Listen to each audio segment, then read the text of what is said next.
거주 요건에 대해서는 부연 설명을 드리면 2017년도 8월 3일 이후에 취득한 주택이 해당이 되겠고요. 그 이전에 취득한 주택은 거주 의무가 없습니다. 이 제도를 사용하면은 2주택자임에도 불구하고 1주택자와 같은 세금 혜택을 받을 수가 있습니다. 주요 세금 혜택은 세 가지를 나눠 보겠는데,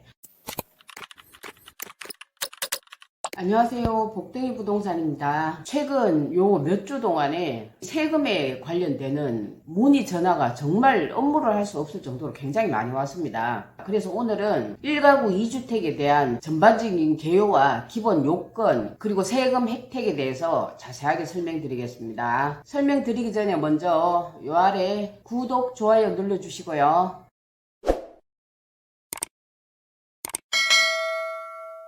1가구 2주택인데도 불구하고 2주택 모두를 다 비과세 받을 수 있는 방법이 있습니다. 일시적 1가구 2주택 비과세 제도란 1가구가 주택을 소유한 상태에서 새 주택을 구입해가지고 일시적으로 2주택자가 되는 걸 보고 말하는 건데요. 일정한 조건을 충족을 하게 되면 기존에 있던 주택을 매도를 하면 1주택자처럼 세금 혜택을 받을 수 있는 제도를 말하는 겁니다. 일시적 1가구 2주택 비과세 제도는 주택 소유자들에게 중요한 세금 혜택을 제공하는 제도라고 할 수 있습니다. 이 제도를 사용하면은 2주택자임에도 불구하고 1주택자와 같은 세금 혜택을 받을 수가 있습니다. 일시적 1가구 2주택이 뭐냐 했을 때 기존에 1주택을 보유하고 있으면서 불가피한 사유로 인해서 2주택자가 되는 분들에게 일정 기간 내에 일정 요건을 충족하면 1주택자와 같은 세금 혜택을 주어지는 것을 말하는 겁니다. 주요 세금 혜택은 세 가지를 나눠 보겠는데, 먼저 양도소득세 같은 경우에는 비과세도 되고요. 최대 80%까지 장기보유 특별공제도 제공이 됩니다. 취득세 같은 경우에 중과세가 적용이 되지 않고요. 1%에서 3% 정도 기본세율이 적용이 되게 됩니다. 종합부동산세 같은 경우에 고령자의 경우에는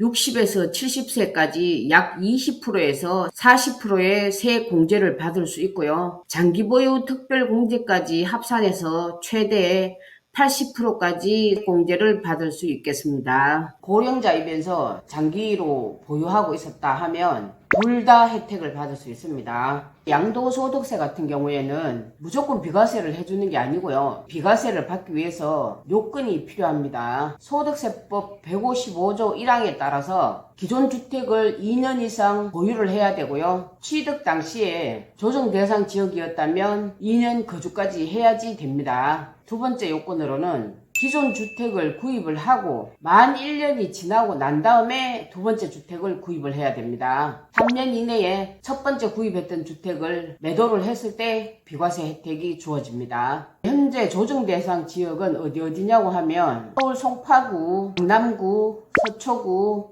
용산구가 여기에 해당이 되겠습니다. 세법이 바뀜으로 인해서 거주 요건이 각각이 다 달라지는데요.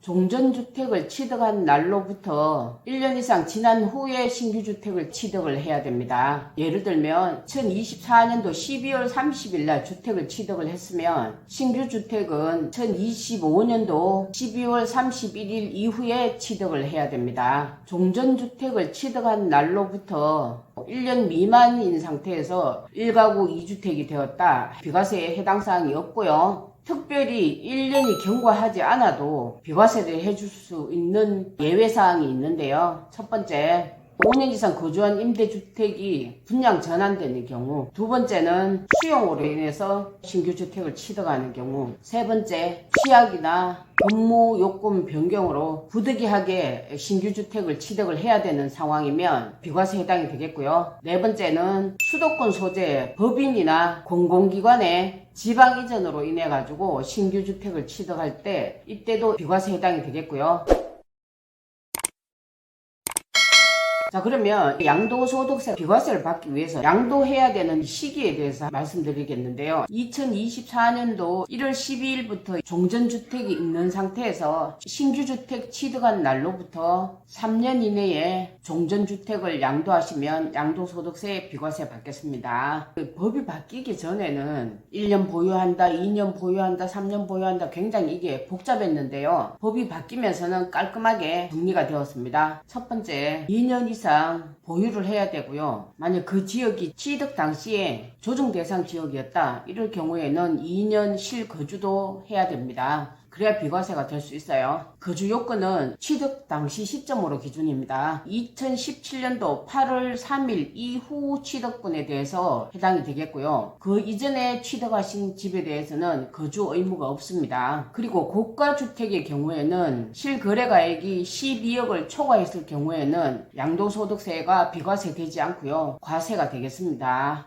만약에 신규 주택에 임차인이 있는 경우에는 임대차 종료일 이전에 이사나 전입을 했을 경우에는 최대 2년까지 양도기한이 연장될 수 있습니다. 종전주택이 있는 상태에서 신규주택을 취득했을 때는 기준점이 신규주택 잔금일과 등기 완료일 중 빠른 날 기준입니다. 분양권의 경우에는 종전주택이 없는 상태에서 분양권을 보유하고 있다가 신규주택을 취득한 경우에는 실제 이게 분양권이 주택이 되는 시점을 종전주택 취득 시점으로 봅니다. 주의할 사항은 양도기한을 놓쳐버리면 일단 비과세 받을 수 없습니다. 그렇기 때문에 기한 내에 종전주택을 반드시 처분을 하셔야 돼요. 그래야 비과세 받을 수 있습니다. 그리고 이게 일시적 1가구 2주택일 경우에는 개별 상황에 따라 다 달라지기 때문에 반드시 3군데 이상 세무사 사무실에 들러서 상담을 하셔야 돼요. 상담을 하지 않은 상태에서 종전주택을 먼저 처분을 하고 상담을 하면 그때는 어떻게 할 수가 없어요. 그러니까 반드시 처분하시기 전에 상담하실 것을 권해드리겠습니다. 이렇게 해서 오늘은 일시적 1가구 2주택에 대해서 전체적인 설명을 해드렸고요. 다음 시간에는 결혼하기 전에 각각 1세대자들이